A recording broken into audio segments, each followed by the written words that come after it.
গরিব ফকিরা গরিব ফকিরা দেখো, আমি একটা আইসক্রিম কিনে আনছি। মিল্ক মিল্ক মিল্ক মালাই একটা আইসক্রিম কিনে আনছি। তো এটা অনেক দামি আইসক্রিম কিনে আনছি, কারণ আমি তো সেলিব্রিটি ব্যক্তি। আমি কিন্তু সবসময় দামি খাবার খাই, কম দামি খাবার খাই না। তো আমি অনেক দাম দিয়ে আইসক্রিমটা কিনে আনছি এখন। আর রাস্তা দিয়ে আইসক্রিমটা কিনে আনতে আনতে প্রায় অনেকটা গলিয়ে গেছে গা। তো আইসক্রিমটা এখন খুলে খাই।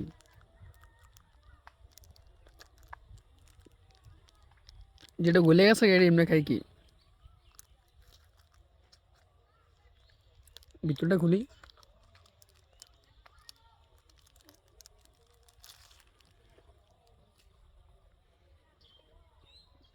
এই যে দেখছো, এই যে দেখো, মালাই আইসক্রিম, দামি মালাই আইসক্রিম। আমি সেলিব্রিটি, আমি সবসময় দামি জিনিস খাই।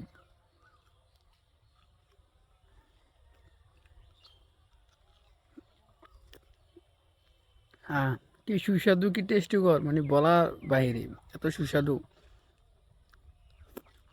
আর আমি তো সুস্বাদু সারা খাবারই খাই না, সবসময় সুস্বাদু খাবার লাগে আমার খেতে গেলে।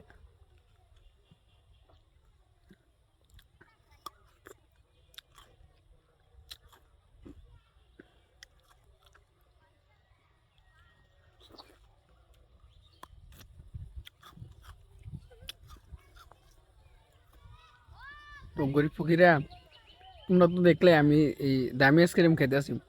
তো তোমরা কি আমার মতো এরকম দামি আইসক্রিম খাও, নাকি তোমরা কম দামি আইসক্রিম খাও? আমি জানি সবাই আমার মতো এরকম দামি আইসক্রিম খেতে পারবে না, কারণ সবাই তো আর আমার মতো সেলিব্রিটি না। যারা